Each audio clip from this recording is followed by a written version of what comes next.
ଦେଖନ୍ତୁ ଆପଣମାନେ ଜାଣିଥିବେ କାର୍ଯ୍ୟରତ ସାମ୍ବାଦିକ ମନୋରଞ୍ଜନ ମହାପାତ୍ର ଙ୍କୁ ଗତ 19 ତାରିଖରେ ଆକ୍ରମଣ କରାଯାଇଥିଲା ଏବଂ ସେ ସମୟରେ ଆପଣମାନେ ବିଭିନ୍ନ ଖବରକାଗଜ ହଉ କିମ୍ବା ଗଣମାଧ୍ୟମ ବୈଦ୍ୟୁତିକ ଗଣମାଧ୍ୟମରେ ଖବର ମଧ୍ୟ ପ୍ରସାରଣ କରୁଥିଲେ। କିନ୍ତୁ ଘଟଣା ଘଟିବାର ପାଖାପାଖି ଗୋଟେ ସପ୍ତାହ ବିତିଗଲାଣି।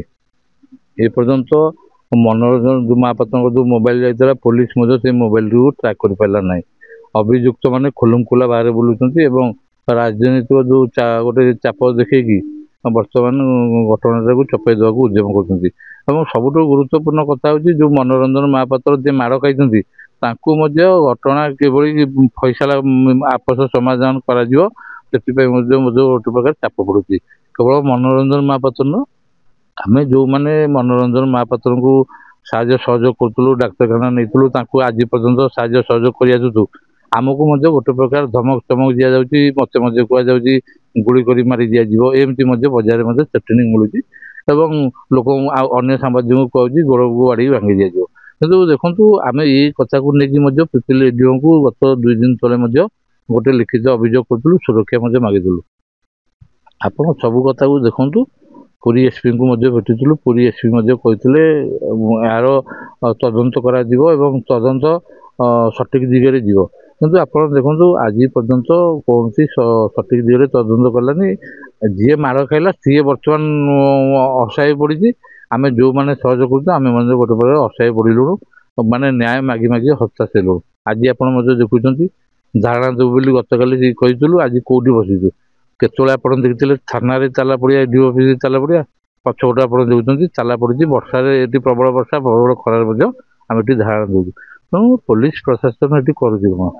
ଯେଉଁ କଥା କୁହାଯାଉଥିଲା ପୋଲିସ ନ୍ୟାୟ ଦେବ, ତାର କ'ଣ ନ୍ୟାୟ ଦେବ? ଯେଉଁ ସାମ୍ବାଦିକ ସୁରକ୍ଷା ପାଇଁ ପାର୍ଟି ଖୋଲିଲା ବେଳକୁ ଆଜି ଏଇଭଳି ଅବସ୍ଥା।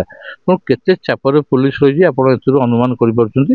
ତେଣୁ ପୋଲିସ ଯେଉଁଭଳି ଚାପରେ ରହୁଛି, ଏଠି ଆଇନ ଶୃଙ୍ଖଳା ଯେଉଁଭଳି ଭାବେ ବିଗିଡ଼ିଲାଣି, ଯଦି ୟା ଉପରେ ପୁରୀ ଏସ୍ପି କିନ୍ତୁ ଦିଦି ଯଦି ଦୃଷ୍ଟିପାତ ନ କରିବେ ତାହେଲେ ନିଶ୍ଚିତ ରୂପେ ଗୋଟେ ଭୟଙ୍କର ପରିସ୍ଥିତି ହେବାକୁ ଯାଉଛି। କାରଣ ବିଗତ ଦିନରେ ପିପିଲି ଇତିହାସକୁ ଆପଣ ଦେଖିଲେ, ପିପିଲି ଇତିହାସର ଆପଣ ସମସ୍ତେ ଜାଣିଛନ୍ତି। କିନ୍ତୁ ଯେଉଁଭଳି ଭାବରେ ବର୍ତ୍ତମାନ ଆଇନ ଶୃଙ୍ଖଳା ବିଗିଡୁଛି ଏବଂ କେବଳ ପୋଲିସ ଅଧିକାରୀଙ୍କ ପାଇଁ ଆଇନ ଶୃଙ୍ଖଳା ବିଗିଡୁଛି, ସେଥିପାଇଁ ମଧ୍ୟ କିଛି ଦୃଷ୍ଟି ଦିଆଯାଉନି। ଆମର ଯେଉଁ 4ଟି ଦାବି ରହିଛି, ଦେଖନ୍ତୁ ରହିଛି ଯେଉଁ ଦାବି ରହିଛି ଅଭିଯୁକ୍ତ ଗିରଫ କରାଯାଉ, ସେ କଥା ମଧ୍ୟ ଏଯାଏ ହେଲାନି। ଆଇଆଇସିଙ୍କ କଥା ଯଦି କୁହାଯାଉଥିଲା, ଆଇଆଇସିଙ୍କ ବିରୁଦ୍ଧରେ ଯେଉଁ ସବ୍ ଇନ୍ସପେକ୍ଟର ଶୃଙ୍ଖଳାଗତ କାର୍ଯ୍ୟାନୁଷ୍ଠାନ ସିଏ ମଧ୍ୟ ଶୁଣୁ। ଏବଂ ଯଦି କହିବା ବର୍ତ୍ତମାନ ଯେଉଁ ମିଥ୍ୟା ମାମଲା କରାଯାଇଥିଲା ତାହା ପ୍ରତ୍ୟାହାର କରାଯାଉ, ସିଏ ମଧ୍ୟ ଶୁଣୁ। ଆଉ ସବୁଠୁ ଗୁରୁତ୍ୱପୂର୍ଣ୍ଣ କଥା ହେଲା ଯେଉଁ ଆର୍ଡିର ଯେଉଁ ଏଡିଓ ଆଉ ଆର୍ଡିର ଯିଏ ରହିଲେ ଜେଇ, ତାଙ୍କୁ ମଧ୍ୟ ତଦନ୍ତ ପରିସରଭୁକ୍ତ କରିବା କଥା। କାରଣ ଯେଉଁ ଜାଗାରେ ଘଟଣା ଘଟିଲା, ଯେଉଁ ମନୋରଞ୍ଜନ ମହାପାତ୍ରଙ୍କ ନାମରେ ଯିଏ ଅଭିଯୋଗ କଲେ ସନ୍ତୋଷ ବରାଳ। ସନ୍ତୋଷ ବରାଳ କିଏ? ସନ୍ତୋଷ ବରାଳ ହେଉଛନ୍ତି ବିଜେପି ମଣ୍ଡଳ ସଭାପତି। ସେ ବିଜେପି ମଣ୍ଡଳ ସଭାପତି କ'ଣ ସେ ସର୍ଭିସ ପ୍ରୋଭାଇଡର ନା ଠିକାଦାର? ତାଙ୍କୁ ଆର୍ଡି ଏଡିଓ ସେଠି ତାଙ୍କୁ କାମ କରିବାକୁ ଦେଇଥିଲେ, ଆର୍ଡି ଏଡିଓ ତାଙ୍କୁ କାମ କରିବାକୁ ଦେଇଥିଲେ। ତେଣୁ ଏ ଘଟଣାକୁ ମଧ୍ୟ ତଦନ୍ତ ପରିସରକୁ ନେବାର ଆବଶ୍ୟକତା ରହିଛି। ଏବଂ ଯଦି ଏ ଘଟଣା କୁ ବିଚାର କରା ନଯାଏ, ଶୃଙ୍ଖଳାଗତ କାର୍ଯ୍ୟାନୁଷ୍ଠାନ ନିଆଯାଏ, ତାହେଲେ ନିଶ୍ଚିତ ରୂପେ ଏଇ ଆନ୍ଦୋଳନକୁ ଆହୁରି ତୀବ୍ରତର କରାଯିବ। ରାଜରାସ୍ତାକୁ ସାମ୍ବାଦିକ ଓହ୍ଲାଇବେ ଏବଂ ରାଜ୍ୟବ୍ୟାପୀ ଏ ଆନ୍ଦୋଳନ ଜୋରଦାର କରାଯିବ। ଆଜ୍ଞା ଦେଖନ୍ତୁ, ଏଇଟା ବହୁତ ବଡ଼ ନିନ୍ଦନୀୟ ଆଉ ଯାହାକି ଯେଉଁ ନିନ୍ଦନୀୟ ଘଟଣା ଘଟିଲା, ଆଜି 8 ଦିନ ଘଟିଲା, ସାମ୍ବାଦିକଙ୍କୁ ଆକ୍ରମଣ ହେଉଛି। ପୁଣି କିଏ କରୁଛି? ଶାସକ ଦଳର ଲୋକ ଯିଏ ସରକାର ଚଳାଉଛନ୍ତି, ମାନେ ଏମ୍ପିଙ୍କ ପ୍ରତିନିଧି। ୟାଠୁ ଲଜ୍ଜାକର କଥା ଆଉ କିଛି ନାହିଁ। କାହାକୁ ବାଡ଼ଉଛନ୍ତି? ପୁଣି ସାମ୍ବାଦିକ ବାଡ଼ଉଛନ୍ତି। ଯେ ଗଣତନ୍ତ୍ର ଚତୁର୍ଥ ସ୍ତମ୍ଭ, ତାକୁ ବାଡ଼େଇ ଲହଲୁହାଣ କରୁଛନ୍ତି। ପୁଣି ପାଲଟା ମିଥ୍ୟା ଅଭିଯୋଗ ହେଉଛି। ଇଏ କି ପ୍ରକାର ଶାସନ, କି ପ୍ରକାର ବ୍ୟବସ୍ଥା? ବର୍ତ୍ତମାନ ସେ ବ୍ୟବସ୍ଥାରେ ସମସ୍ତେ ଜନସାଧାରଣ ଅତିଚଳି ଚିନ୍ତିତଣି। ସେଠି ଆମକୁ ସହଯୋଗ ସାହାଯ୍ୟ କରିବା କଥା କିଏ? ପୋଲିସ। ପୋଲିସ ବର୍ତ୍ତମାନ ବି କ'ଣ କି ଚାପରେ, କାହିଁକି ଏ ଚାପରେ ରହିକି କାମ କରୁଛନ୍ତି, କ'ଣ ଚାପରେ ରହିଲେ କ'ଣ ଫାଇଦା ତାଙ୍କୁ ମିଳୁଛି, ଆମେ ବି ଏପର୍ଯ୍ୟନ୍ତ ବୁଝିପାରୁନୁ। ଯେହେତୁ ପୋଲିସ ନିରପେକ୍ଷ ତଦନ୍ତ କରିବା କଥା, ନିରପେକ୍ଷ ଭାବେ ମାମଲା ଯଦି ମଣ୍ଡଳ ହେଇ ଠିକ୍ ଅଛି, କିଛି ଅସୁବିଧା ତା ତଦନ୍ତ କରି ମାମଲା ରୁଜୁ କରାଯାଉ। କିଛି କାରଣ ନଥାଇ ଆକ୍ରମଣ କରି ତାପରେ ଗୋଟେ ମାମଲା, ମିଥ୍ୟା ମାମଲା ରୁଜୁ କରିଦେବେ। ଆର ମାନେ କ'ଣ? ପୁଣି 8 ଦିନ ବିତିଗଲା, ତାର କିଛି ବି ତଦନ୍ତ ଏପର୍ଯ୍ୟନ୍ତ ତଦନ୍ତ ପ୍ରକ୍ରିୟା ଆରମ୍ଭ ହେଇପାରିଲାନି। ତେଣୁକରି ଆକୁ ଆମେ ଘୋର ନିନ୍ଦା କରୁଛୁ ଏବଂ ଦାବି କରୁଛୁ ମଧ୍ୟ ଯଥାଶୀଘ୍ର ସାମ୍ବାଦିକ ଉଚିତ ନ୍ୟାୟ ପ୍ରଦାନ କରନ୍ତୁ ପ୍ରଶାସନ। ତେଣୁ ଯେପର୍ଯ୍ୟନ୍ତ ଆମେ ନ୍ୟାୟ ନ ପାଇଛୁ ସେପର୍ଯ୍ୟନ୍ତ ଏ ଧାରଣା ଜାରି ରହିବ। ପୋଲିସ ଆସିଲା ମଧ୍ୟ, ମେଡିକାଲ ଆସିଲା, ତାଙ୍କୁ ଦେଖିଲା, ତାଙ୍କୁ ଡାକ୍ତର କହିଲେ ଅବସ୍ଥା ଗୁରୁତର। ତେଣୁ ତାଙ୍କୁ ପଠାଗଲା କ୍ୟାପିଟାଲ ହସ୍ପିଟାଲକୁ ପଠାଗଲା। କ୍ୟାପିଟାଲ ହସ୍ପିଟାଲ ଗଲା ପରେ ପୋଲିସ ଜାଣିଲେ ଯେ ପ୍ରକୃତରେ ମନୋରଞ୍ଜନ ମହାପାତ୍ରଙ୍କ ଉପରେ ଆକ୍ରମଣ ହେଇଛି। ତେଣୁ ପୋଲିସ କ'ଣ କଲେ ନା ଯେଉଁମାନେ ଆକ୍ରମଣ କରିଥିବାରୁ ମନୋରଞ୍ଜନ ମହାପାତ୍ର ଅଭିଯୋଗ କରିଛନ୍ତି ତାଙ୍କ ମାମଲାଟାକୁ ଆଗ ରୁଜୁ କଲେ। ଯିଏ ମାଡ଼ ଖାଇଲା ତା ମାମଲାଟା ହେଲା ପଛରେ, ତା ମାମଲା ପଛରେ ରୁଜୁ ହେଲା। ତେଣୁ ପାଲଟା ଅଭିଯୋଗ। ତେଣୁ ଏଠି ପିପିଲିର ପୋଲିସ ଆଜି ପର୍ଯ୍ୟନ୍ତ ମାଡ଼ ଯେଉଁ ଘଟଣା ହେଲା ମନୋରଞ୍ଜନ ମହାପାତ୍ରକୁ ଆଜି 8 ଦିନ ବିତେଇଥିଲେ ମଧ୍ୟ ଏଫଆଇଆର ହେଇଥିଲେ ମଧ୍ୟ ପୋଲିସ ଏପର୍ଯ୍ୟନ୍ତ କ'ଣ ପାଇଁ ମାଡ଼ ହେଲା, କାହିଁକି ହେଲା, ବାସ୍ତବରେ ମନୋରଞ୍ଜନ ମାଡ଼ ଖାଇଛନ୍ତି କି ନାହିଁ, ତାଙ୍କୁ ସୁକାନ୍ତ ଭଟ୍ଟ ଯେଉଁ କହୁଛନ୍ତି ବାଡ଼ିଲେ ବୋଲି ସେ ମାନେ ଅଭିଯୋଗ କରୁଛନ୍ତି, ବାସ୍ତବରେ କ'ଣ ଘଟଣା ଏପର୍ଯ୍ୟନ୍ତ ପୋଲିସ ତାର ତଥ୍ୟ ଏପର୍ଯ୍ୟନ୍ତ ଅନୁସନ୍ଧାନ ଲୋକଲୋଚନକୁ ଆଣିଲା ନାହିଁ। ବାସ୍ତବ ଘଟଣା କ'ଣ, କାହିଁ ମନୋରଞ୍ଜନ ସେଠିକି ଗଲେ, ମନୋରଞ୍ଜନ କ'ଣ କହିଲେ, କ'ଣ ପାଇଁ ସେ ମାଡ଼ ଖାଇଲେ, ତାଙ୍କୁ ଯେଉଁମାନଙ୍କ ନାଁ ସେ ଅଭିଯୋଗ କରୁଛନ୍ତି ତାଙ୍କୁ କାହିଁକି ସେମାନେ ବାଡ଼େଇଲେ, କ'ଣ ଘଟଣା ପୋଲିସର ଏପର୍ଯ୍ୟନ୍ତ ତାପରେ ତଦନ୍ତ ହେବା ନାହିଁ। ତେଣୁ ପୋଲିସର ଏଇ ଯେଉଁ ଘଟଣାଟା ଏକଦମ ନିଷ୍କ୍ରିୟ।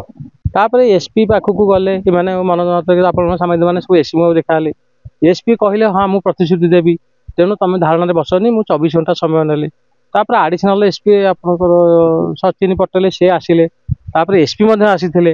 ତାପରେ ଘଟଣାରେ କ'ଣ ତଦନ୍ତ ହେଲା କ'ଣ ହେଲା ସେ କଥା ବି ସାମ୍ବାଦିକମାନଙ୍କୁ ଜଣେଇଲେନି। ତେଣୁ ଏଇଟା ଗୋଟେ ବଡ଼ ସ୍ପର୍ଶକତାର ଜିନିଷ। ଏଇଟା ଯାହା ହେଲେ ବି ଏଥିରୁ ଯାହା ଜଣାପଡ଼ୁଛି ପିପିଲି ପୋଲିସର ଏଠି ଆଇନ ଶୃଙ୍ଖଳା ଉପରେ ଜମା ଏଠି ନ୍ୟାୟ ନାହିଁ। ସାମାନ୍ୟ ଗୋଟେ ଆଟଲିଷ୍ଟ ତ ଗୋଟେ ତଦନ୍ତ କରିବା କଥା। ବାସ୍ତବରେ କ'ଣ ପାଇଁ ମନୋରଞ୍ଜନ ସେଠିକି ଯାଇଥିଲେ, ସେମାନେ ଯେଉଁ କହୁଛନ୍ତି ଅଭିଯୋଗ କରୁଛନ୍ତି ମୋତେ ଅମୁକ ଲୋକ ବାଡ଼େଇଲେ କି ସମୁକ ଲୋକ ବାଡ଼େଇଲେ, ତାଙ୍କୁ କାହିଁକି ବାଡ଼େଇଲେ, କ'ଣ ସେଠି ଘଟଣା ଥିଲା, ସେଠି ବି କ'ଣ ପାଇଁ।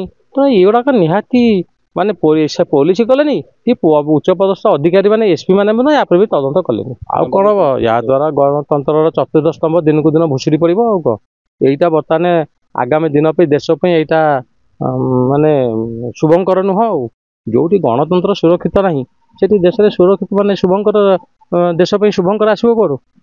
ଅତୀତରେ ଦେଖିଥିବେ ପିପିଲି ମଧ୍ୟ ଆପଣ ଦେଖିଛନ୍ତି କେତେ କେତେ ରଥମାଳ ତାଙ୍କୁ ଗିରଫ କରିବାକୁ ପୂର୍ବରୁ ପୋଲିସ ପଠେଇନି। ଆଜି ଯଦି ଯୋଉ ଆକ୍ରମଣକାରୀ ଏତେ ପ୍ରଭାବଶାଳୀ ଆରେ ଗିରଫ କରିବା ତ ପଛ କଥା, ଏପର୍ଯ୍ୟନ୍ତ କାହିଁକି ମାଡ଼ ଖାଇଲା, କିଏ ସେ ବାଡ଼େଇଲା, କ'ଣ କଲା, ୟାର ତଦନ୍ତ ଆଜି ପର୍ଯ୍ୟନ୍ତ ହେଲାନି। ସେ ତ ଗିରଫ ଯାହା ହବ ପଛ କଥା, ତାର ମୋବାଇଲଟା ନେଇଗଲେ, ତା ମୋବାଇଲଟା ଆଟଲିଷ୍ଟ ଦେଇଥିଲେ ସେ ତାର ସାମ୍ବାଦିକ ମାନଙ୍କର ବହୁତ ଗୁପ୍ତ ତଥ୍ୟ ମୋବାଇଲରେ ଅଛି। ଖାଲି ତାଙ୍କରି କଥା ତ ନୁହଁ, ତାଙ୍କ ମୋବାଇଲଟା ଦେଇଥିଲେ ମଧ୍ୟ ଆହୁରି କେତେ ମାନେ ଇଏ ହେଇଥାନ୍ତା। ତେଣୁ ଏଇଟା ହେଲା, ତେଣୁ ପୋଲିସର ଏଠି ପ୍ରଥମ ଘଟଣା ଥିଲା ଏଠି କିଏ ସେ ବାଡ଼େଇଲେ, ମାଡ଼ କିଏ ସେ ଦେଲେ, ତେଣୁ ତଦନ୍ତ କରିବା କଥା। ପାର୍ଟିକାଲ ଏଠି ତଦନ୍ତ କଲା, ତାଙ୍କୁ ଯଦି ସେ ବାଡ଼େଇଲେ କାହିଁକି ବାଡ଼େଇଲେ, ସମସ୍ତଙ୍କ ପାଇଁ ଆଇନ ଅଛି ନା ସବୁଥି ପାଇଁ। ଗୋଟେ ତଦନ୍ତ ହେଲା ପୋଲିସ କହୁଛି ହଁ ଆମେ ଇନକ୍ୱାରି କରିବୁ, ଦେଖିବୁ, ସବୁ କରିବୁ, ଏହା ହେଉଛି, କିନ୍ତୁ ଗୋଟେ ସାମ୍ବାଦିକ ମାଡ଼ ଖାଇଲେ ଆଜି ପର୍ଯ୍ୟନ୍ତ ଇନକ୍ୱାରି ବି ହେଲାନି। এইটা ହେଲା ସବୁଠାରୁ ଗୁରୁତ୍ୱପୂର୍ଣ୍ଣ ଘଟଣା। କ'ଣ ଦାବି କରିବେ ଆପଣ? ନାଇଁ ଏଠି ବର୍ତ୍ତମାନ ଆଇଆଇସି ଏଠି ବର୍ତ୍ତମାନ ବଦଳିଲା, ଏଠି ଆଇଆଇସି ଏଠି ନୁହଁ। ଆଉ ଗୋଟେ କଥା ହେଲା ଆମର ଏଠି ଅଛନ୍ତି ଆଇଆଇସି ହେଉଛନ୍ତି ସିନିୟର, ଏସ୍ଡିପିଓ ସାର୍ ହେଉଛନ୍ତି ଜୁନିୟର। ଏସ୍ଡିପିଓ ସାର୍ ଯିବେ, ସାର୍ ଆଇଆଇସି ସାର୍ କହିବେ, ଆଉ ଏଠି ଆଇନ ଶୃଙ୍ଖଳା ଆସିବ କ'ଣ? ଦେଖନ୍ତୁ ଆଜିକି 8 ଦିନ ବିତିଗଲାଣି, ପୋଲିସ ଆମକୁ ନ୍ୟାୟ ଦେଇପାରିଲାନି। ନ୍ୟାୟ ଦେବା ପରିବର୍ତ୍ତେ ଚାପ ପକାଉଛି, ବିଭିନ୍ନ ପ୍ରେସରାଇଜ କରାଯାଉଛି, ତାଙ୍କୁ ସୁରକ୍ଷା ଦିଆଯାଉଛି, ପୋଲିସ ସେମାନଙ୍କୁ ସୁରକ୍ଷା ଦେଉଛି, ଆମକୁ ଚାପ ପକାଯାଉଛି।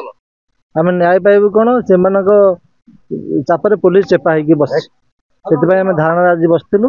ଯେପର୍ଯ୍ୟନ୍ତ ଆମ ଦାବି ପୂରଣ ନ ହେଇଛି ସେପର୍ଯ୍ୟନ୍ତ ଆମେ ଧାରଣାରେ ବସିବୁ ଏବଂ ନ୍ୟାୟିକ କାର୍ଯ୍ୟାନୁଷ୍ଠାନ ନ ହେଲା ପର୍ଯ୍ୟନ୍ତ ଆମେ ଧାରଣାରେ ବସିବୁ।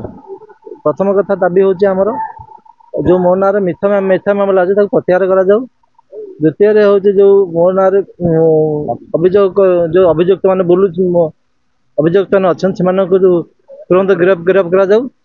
ଶେଷରେ ଯେଉଁମାନେ ଅଛନ୍ତି ପୋଲିସ ମାନେ ଯେଉଁ ମୋ ନାଁରେ ମିଥ୍ୟା ମାମଲା କରିଛନ୍ତି ତାଙ୍କ ଶୃଙ୍ଖଳାଗତ କାର୍ଯ୍ୟାନୁଷ୍ଠାନ ନିଆଯାଉ ତାଙ୍କ ବିରୁଦ୍ଧରେ। ଆଉ ଯେଉଁ ଜେଇ ଆଉ ଏସ୍ଡିଓ ଏଥିରେ ଅଛନ୍ତି ତାଙ୍କୁ ଆଇନ ପରିସର ଭିତରକୁ ନିଆଯାଉ, ଯେଉଁ ତଦନ୍ତ ପରିସର ଭିତରକୁ କରାଯାଉ।